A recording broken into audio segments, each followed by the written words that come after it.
Do you believe it? And I know I am called, I'm chosen, I'm faithful, I'm accepted, I'm redeemed, and I'm forgiven. In 2008, I heard God speak to me saying, "Today I've begotten you."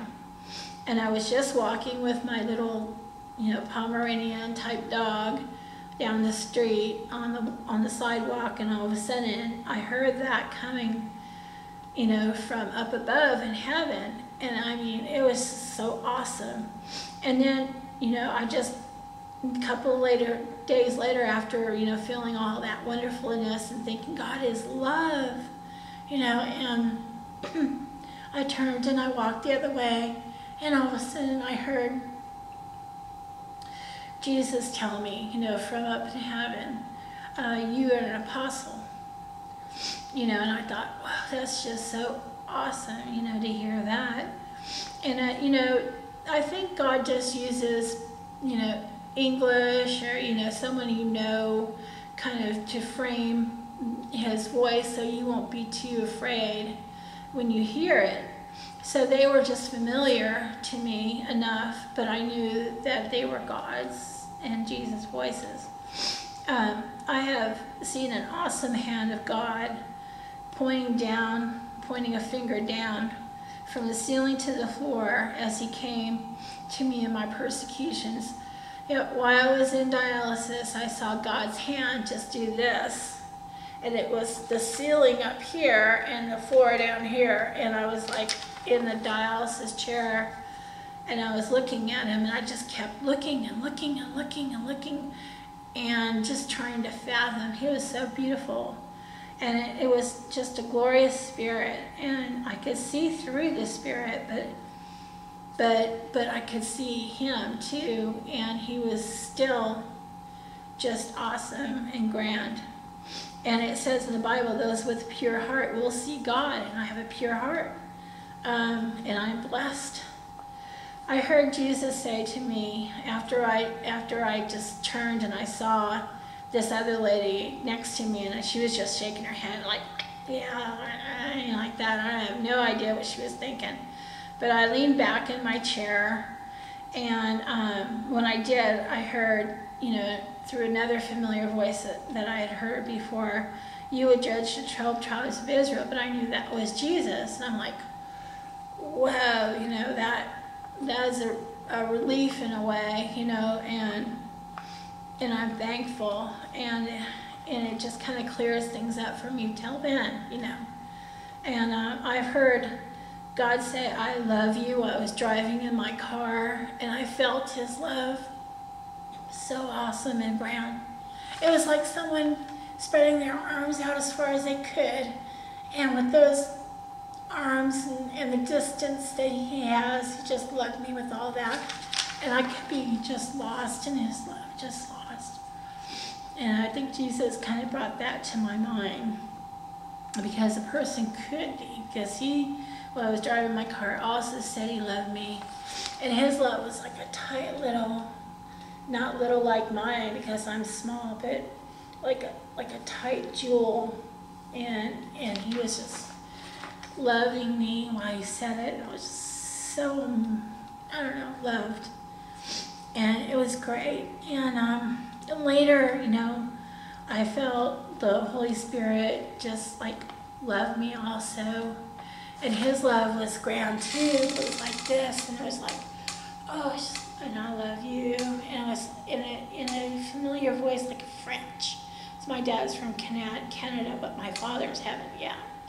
But I felt like, like he's using a familiar voice, so I would feel, the truth of it still and fathom it. And I did. And I also loved myself, and I just thought about my spirit, and how my spirit loves. And I loved myself through my spirit. So it was just awesome.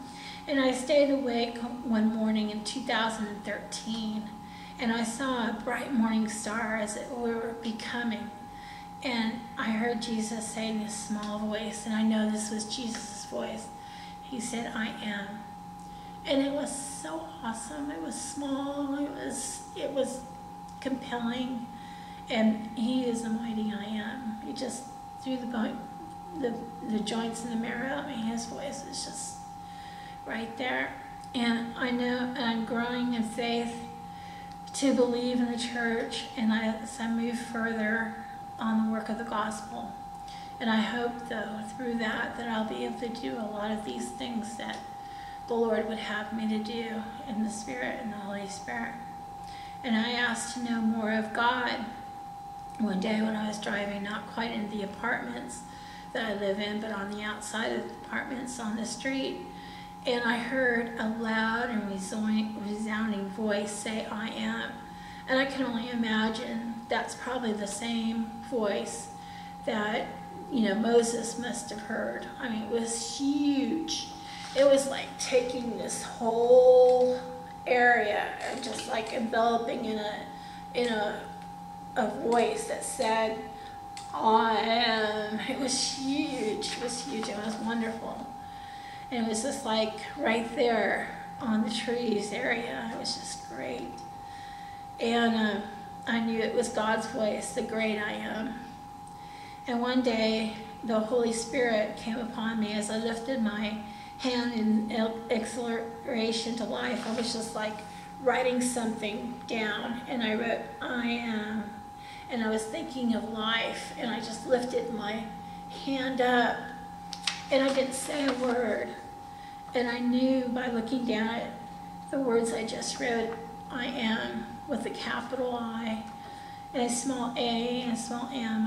I know that was the Holy Spirit showing me as being Him, as being I am. And it was awesome.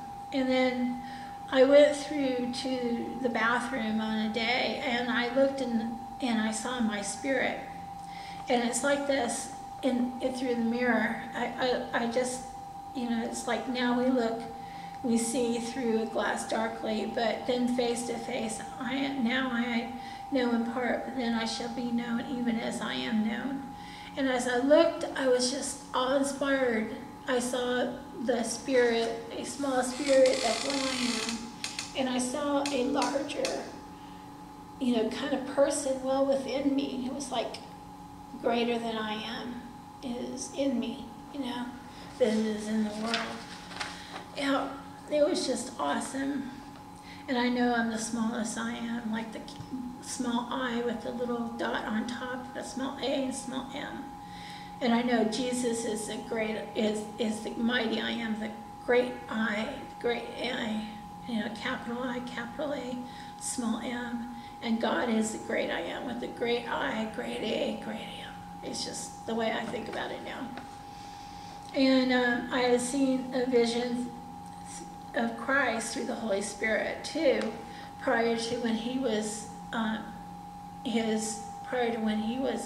crucified.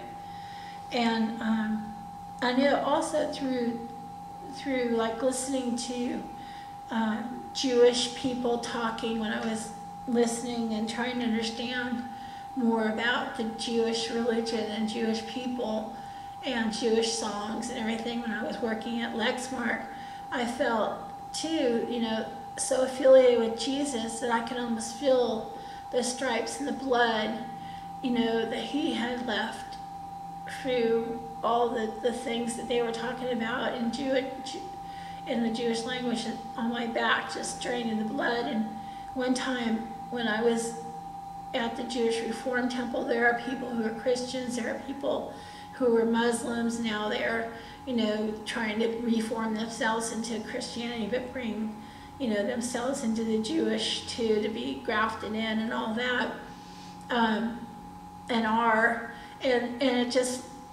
it seemed like one other person was talking kind of through the Spirit and saying, and Jesus died in the body too, and I've seen a person prior to when I was saved who had died and her body was there dead, and I've seen dead people, and that's how I affiliate how Jesus was too, completely dead.